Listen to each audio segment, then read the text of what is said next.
Senyum manis kakak terlena.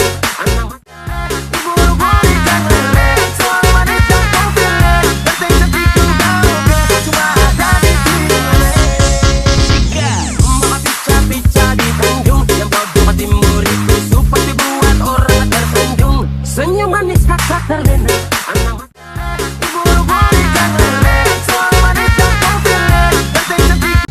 Alkisah, pada zaman dahulu kala di Tatar Pasundan ada sebuah kerajaan yang dipimpin oleh seorang raja yang bijaksana. Beliau dikenal sebagai Prabu Tata Agung. Prabu Tata Agung mempunyai seorang istri yang dikaruniai 2 orang putri yang ini sudah dewasa dan sangat cantik jelita.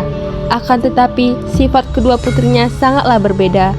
Kedua putrinya tersebut bernama Purbararang dan adiknya Purbasari. Hingga akhirnya pada suatu hari sang permaisuri Prabu merasa cemas karena usia Prabu sudah terlalu tua untuk memimpin kerajaan di negeri ini. Kanda, sepertinya usiamu sudah tua untuk memimpin kerajaan ini. Benar katamu. Sebaiknya aku akan menurunkan tahtaku kepada putri kita, Purbasari. Tapi bagaimana dengan Purbararang? Kita sudah merawatnya sedari kecil. Jadi kita tahu sifat-sifat asli mereka. Dan menurutku Purbasari lah yang cocok untuk meneruskan tahta.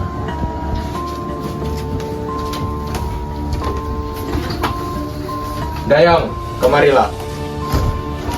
Pergilah, panggil kedua putriku. Dia tuan, tolong dan Bocor untuk mengambil tuan putri. Purbararang dan Purbasari pun menghadap kepada ayahandanya.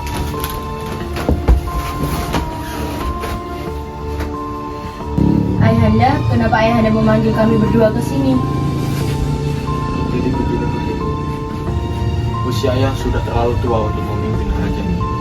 Jadi ayah akan menurunkan tahta ayah kepada Purbasari. Hah? Kenapa ayah menurunkan tahta ini kepada Purbasari? Sedangkan aku adalah anak sulungmu. Sambil memegang dada sebelah kiri karena sesak napas, Prabu Tata Agung pun terjatuh. Bergegas sang istri Prabu keluar dari kamarnya dan mendengar percakapan suami dengan anak-anaknya. Ayah Purbararang dan Purbasari pun meninggal dunia karena serangan jantung. Akhirnya, setelah kematian Prabu Tata Agung, seminggu sebelum penobatan Purbasari menjadi seorang ratu, Purbararang mempunyai niatan dan untuk mencatatkan hidupnya.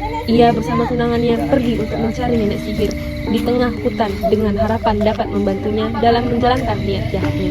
Berubah larangan menggagalkan penobatan Purbasari sebagai seorang raja. Takut anak muda, saya tahu maksud kedatangan kalian kemari. Kalian pasti ingin mencelakai seseorang, bukan?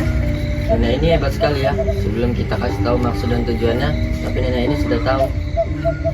Mulut tebak dukun baca mantra dengan segelas air putih lalu pasien disembuh. Ini, berikan ramuan ini kepada Purbasari.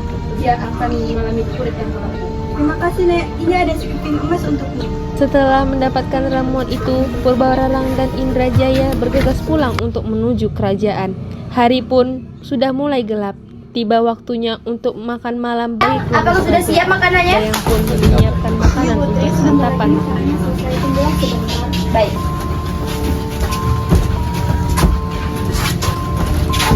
Bentar ya, Bun.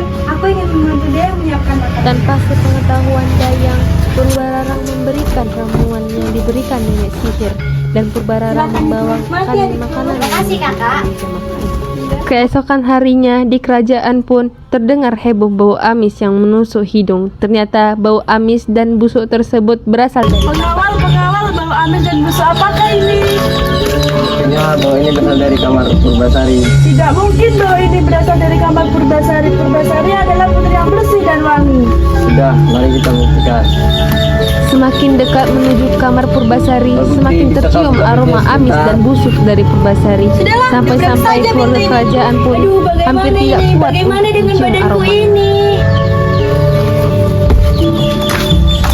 Wah, ternyata bau busuk ini berasal dari tubuh Purbasari. Bunda, usir saja dia dari kerajaan ini sebelum menimbulkan dosa masyarakat. Bunda, jangan usir aku. Bunda, jangan usir aku dari sini. Pergilah, kau tak pantas berada di sini. Sudahlah, pengawal, usir dia dari kerajaan ini sebelum rakyat mengetahui hal ini. Purbararang, saya akan membawa Putri Purbasari jauh dari kerajaan ini. Pengawal pun membawa Putri Purbasari ke hutan yang jauh dari permukiman rakyat. Sampailah pengawal dan Purbasari di hutan. Pengawal membuat rumah dari bambu untuk tempat tinggal Purbasari. Purbasari, tinggallah kau di sini. Aku akan membawakan persediaan makanan untukmu. Baiklah, pergilah. Aku tidak tahu kalau kamu sudah tidak tahu mengenai dari itu. Jagalah dirimu baik-baik. Tentusan ini akan segera berakhir. Bersabarlah. Pengawal pun pergi kembali ke istana. Di tengah hutan belantara, Purbasari hidup dengan damai ditemani oleh berbagai macam hewan. Di antara hewan tersebut ada seekor kera berbulu hitam yang misterius. Tetapi kera tersebut yang paling perhatian kepada Purbasari. Lutung Kasarung selalu mengembirakan Purbasari dengan mengambilkan bunga-bunga yang indah serta buah-buahan bersama teman-temannya. Pada saat malam bulan purnama, Lutung Kasarung bersikap aneh. Ia berjalan ke tempat yang sepi, lalu bersemedi. Ia sedang memohon sesuatu kepada Dewata. Tidak lama kemudian, tanah di dekat Lutung dan terapkanlah sebuah telaga kecil air jernih sekali. Airnya mengandung obat yang sangat harum, dan keesokan harinya, Lutung Kasarung menemui Purbasari dan memintanya untuk mandi di telaga. Purbasari pun menceburkan dirinya ke telaga.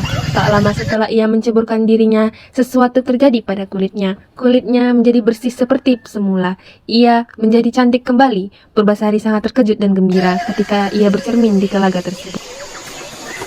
Wah, wajahku kembali seperti semula. Setelah beberapa bulan penobatan Purbararang sebagai ratu di kerajaan, Purbararang memutuskan untuk melihat adiknya di hutan. Ia pergi bersama tunangannya. Ketika sampai di hutan, ia akhirnya bertemu dengan adiknya dan saling berpandangan. Purbararang tak percaya melihat adiknya kembali seperti semula. Kenapa mukamu bisa berubah seperti dulu lagi? Kamu tidak perlu tahu kenapa muka aku bisa berubah seperti dulu lagi. Sekarang aku bisa menjalankan amanah dari ayah bahwa aku menjadi pemimpin kerajaan di negeri. Tidak bisa. Akulah yang dinobatkan sebagai ratu kerajaan 2 bulan yang lalu. Kenapa tidak bisa? Akulah yang diberi amanah oleh ayah. Dan amanah itu tidak akan ada yang bisa menentang amanah dari ayahanda. Di mana kalau kita adik kita panen tunangan kita? Mana tunanganmu? Ini tunanganku.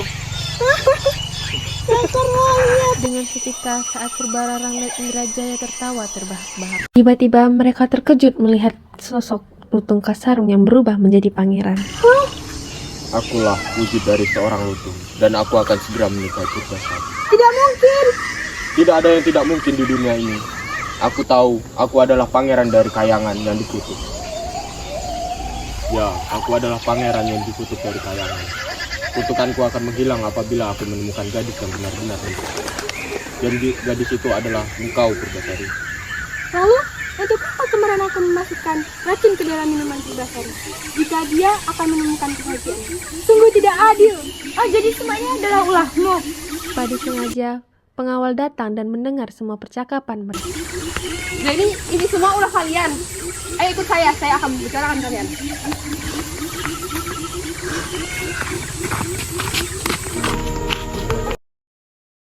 Pangeran, apakah kamu mau ikut bersamaku menemui ibunda? Sudah kuputuskan dari aku menemanimu di hutan, aku akan selalu bersamamu. Mereka pun pulang menuju kerajaan. Sesampai di kerajaan, Permaisuri sedang memberi hukuman kepada Purbararang dan Indrajaya. Aku yang melahirkanmu dan membesarkanmu, tapi kamu tega memperlakukan adikmu seperti itu. Ibu tidak pernah mendidikmu seperti itu. Maafkan kami. Maafkan kami. Sudah bunda, tidak apa-apa. Saya sudah memaafkan Purbararang. Kamu memang putri yang baik dan kamu pantas untuk memimpin kerajaan ini. Tidak seperti kakakmu Purbasari, hukuman tetap harus dilaksanakan Purbasari. Ayo bawa mereka ke penjara. Tidak bunda, tidak, maafin aku. Esokan harinya, pesta pernikahan dan penobatan Purbasari menjadi ratu digelar dengan meriah. Purbasari, apakah kau bersedia menjadi permaisuriku? Iya Baginda, aku bersedia untuk menjadi permaisuri. Kalian sudah resmi menjadi seorang raja dan ratu. Semoga kalian baik-baik ya. Akhirnya Purbasari dan Lutung Kasarung bahagia di dalam kerajaan.